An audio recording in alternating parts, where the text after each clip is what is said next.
Yeah, I suppose we might start off, Sean, just the title of the book, The Obsession. Um, Yeah, we played around with a few names, and it was probably only in maybe 3 4 months into the process with Damien that there was a trend forming effectively that in general aspects of my life, not just football, in academics or in even family life, that whenever I got a challenge or whenever we talked about chase, it consumed my life, and effectively football was probably where it permeated the most, whereby I was obsessed with trying to win and trying to succeed, and it just made the most sense. It almost sounds harrowing at times, but at the same time it made sense to me, because some of the things that I did, particularly in the latter stage of my career, when I become more desperate to try and win, it was just born out of pure obsession of trying to win and trying to get that 1 2% that everyone talks about. But it really was. I was in that bubble, and nothing else really mattered but trying to try. And with that, I sacrificed an awful lot. I sacrificed friends, family, social occasions.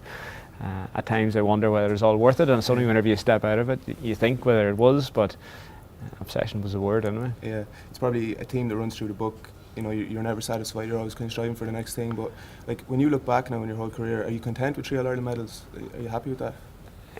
I don't think you're ever content, but it's whenever you now realise that a decade has passed since Tyrone won All Ireland, and there's going to be there potentially could be a whole generation of players that never wins an All Ireland, and you look back and you think, well, there was maybe 100 years before that no one from Tyrone won All Ireland. So I think I was spoiled at the early part of my career. It was the way it was. We won All Irelands, and that's what we did. And I was part of that really special group that come from the '98 minor team that I had bonded through adversity at times, but equally had some brilliant players, and I was just riding the crest of a wave. So yeah, like at that early stage, it was about winning team awards, winning individual awards, and time was good. But that flipped then. I almost had a first half and a second half, because the second half of my career then I was chasing success, and Donegal started dominating in Ulster, Monaghan rose to prominence, and we had maybe dropped back a peg, and then the great Dublin team arrived. So I found myself trying to push myself harder and harder and harder. Whilst in the early parts of the career, it just worked, and then naturally as you get older, you have injuries.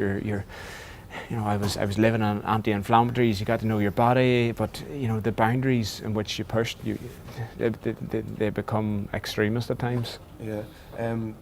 The one story that kind of jumps out, I suppose everyone is asking about the Mayo defeat in 2016, and Yeah. like, I guess, is it just part of your makeup that the defeats probably hurt that bit more than you enjoyed the victories? Completely, and I spoke about in the book the fact that after All Ireland wins, they were short-lived. I remember lying in City West in 2008, and that was probably the pinnacle of my career, that All Ireland final, and lying there at 2 o'clock in the morning thinking to myself, why didn't I go for goal? I was coming in one time off the Cusack stand side, and I had a great opportunity to cut in and ping a shot at goal, but decided to fist it over the bar, which I did an awful lot of times during my career. But I had just one man in the match in All Ireland final, scored 5 points, and yet I'm lying there thinking of that, and I'm thinking, is this rational? And that's what it was. My behaviour at time wasn't rational, and I took to it whilst I was able to share the defeats or share the victories with my teammates and say, yeah, it's a team game, we all win together. Whenever we lost, I put that on me, and I took that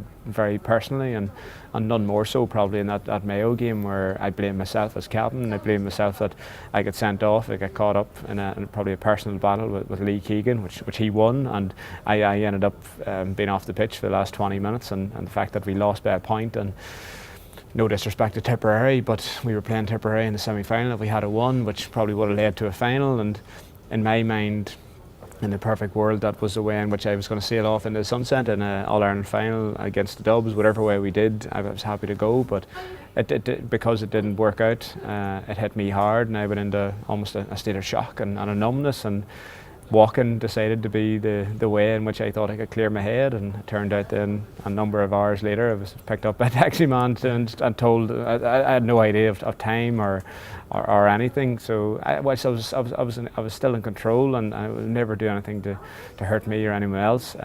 It was my way of trying to get away from everything. But equally then I would say that, and as a county footballer, I had to be very resilient, and within maybe 12, 15 hours of that, I was probably back in the gym and trying to work myself even harder. And yet again, that's the obsession. It's not rational behaviour, but in your mind, when you're in that bubble that everyone refers to, it made complete sense to me. And it's only now you're sitting back and you do a book on it, you think, I would love to share those memories with someone who, if there's a young lad coming through who's going to have these similar feelings and thoughts and emotions, I would love for him to be able to maybe deal with it better than I did. Yeah, I think you were saying the taxi man, you met him at the book launch earlier this week. Was his version of events the same, or what did he say? Completely the same. Yeah, so I thought I might meet him at some stage, but I wasn't sure. And he arrived at the book launch and he said, "I'm the taxi man," and I thought, "You're the taxi man, you're the man." And fair play to him, he was amazingly discreet.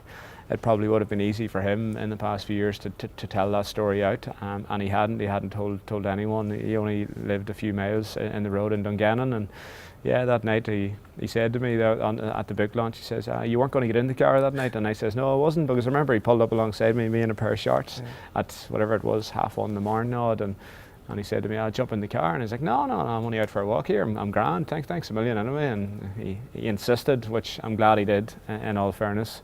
And yeah, like that was probably the low point of my career that night. It's interesting, you go from one extreme, but when you started out playing with Tyrone, you probably weren't as obsessed. Things like your diet and stuff, like the one thing I found hilarious was you used to put WKD into your protein shakes. Yeah, it made complete sense as a 19-year-old who was just off the back of winning an All-Ireland minor. Oh yeah, look, I remember ballooning up to about 16 stone as a fresher in Jordanstown in Belfast, and I remember a moment where I was trying to run after a few average club players we're around the Mary Peters track up in around Antrim, or just outside Belfast, and Damien Barton, the ex-Derry manager, came up to me and just said, "Sean, whatever you're eating, could you please half, and whatever you're training, could you please double, because I just need to flip the scales and get back on in the groove." But yeah, no, a few of the Tyrone players back then would have given me a bit of grief, and Cormac McAnally would have been one of those guys who would always give me a bit of a niggle, and someone who lived his life so perfectly and treated his dad so religiously. Mars bars and potato, cheese and onion sandwiches weren't really part of the diet, but no, I did. I probably saw it all. I saw the pre-social media zone where there was plenty of crack in a team. You went out every single match. You went out after for a night out, and boys did things and got away with things and got away with a bit of crack. But obviously now we're living in a social media world where anything you do is well documented and stuck on. You're living under a microscope. So yeah, no, I had some really good years at the start of my career, and WKD was very welcome as a fresher. Yeah.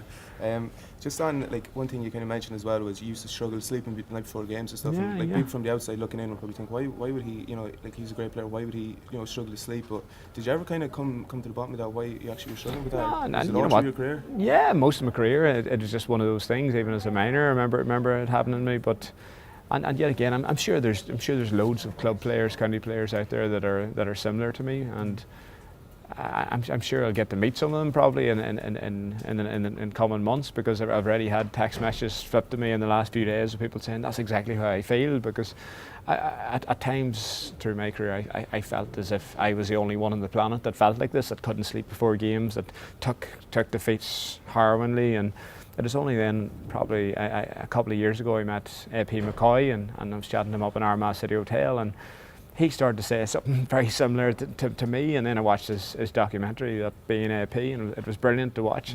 But an awful lot of the feelings and emotions that I had, I could relate to his, and he was something similar, where he was happy to sacrifice at times family, at times friends, and at times his own body and probably his own physical health to try and achieve something. And that's what I felt throughout my career. I felt that need to try and push myself harder and harder and harder. Yeah.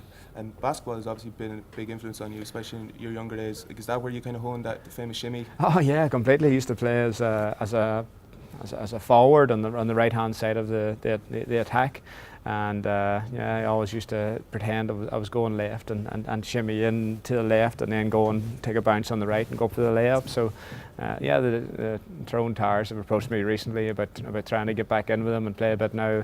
I'm a bit older and the county stuff has finished up, so I might get to do that. But yeah, I have an awful lot to do for basketball. And you know what, the rules in basketball and everything to do with basketball, it's probably a more defined environment, and I love that. And at times I love pushing the rules within GA, but at the same time I owe an awful lot of discipline, of timing, of ball skills, everything I do to basketball. And it's interesting, you know, I look from afar at likes of Aidan O'Shea and Kieran Donaghy playing an awful lot of basketball. Liam McHale would have been through the 90s.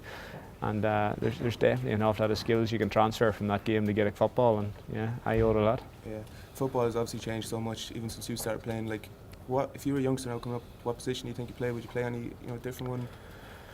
Yeah, look, it's tricky now. Probably in recent years as an inside forward, and I found that at times last year, and in Tyrone, what we've gone the last 4 or 5 years is to a very running based game, and you would wonder whether a Peter Canavan would have survived. You'd wonder whether even a Bernard Brogan would have survived in a mass defence nowadays. So it's a different game. I think it is changing slightly. You're starting to see green shoots of recovery, I think, this year, where teams are looking to keep more men up the field, and maybe an inside ball winner is going to become important again. And that's what I hope for the game. I would love my own son to come into a game that attacking is important, and it's not all about running the ball through the hands.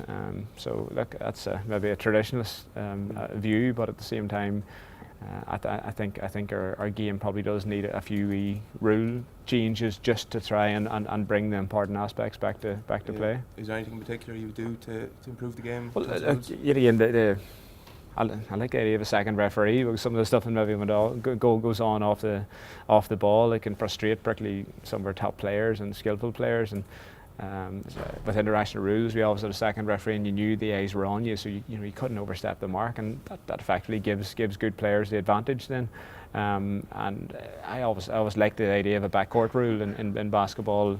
Once you go past the halfway line, you can't go back, and you're looking at the games nowadays, and even at club football this year, I would be doing it. I would be looking back, and it's easy to keep kicking the ball back, but no one wants to go and see that. And you're looking at the attendances of our game, and you're thinking, no one wants to see players play the ball back and not go towards goal. It's become a much more of almost like a soccer-driven mentality, where possession is more important than the cut and thrust of attacking. So look, I hope the guys can get it right in Croke Park, that will move the game so that it's going to be a bit more about attacking and clinical finishing and entertainment. Yeah.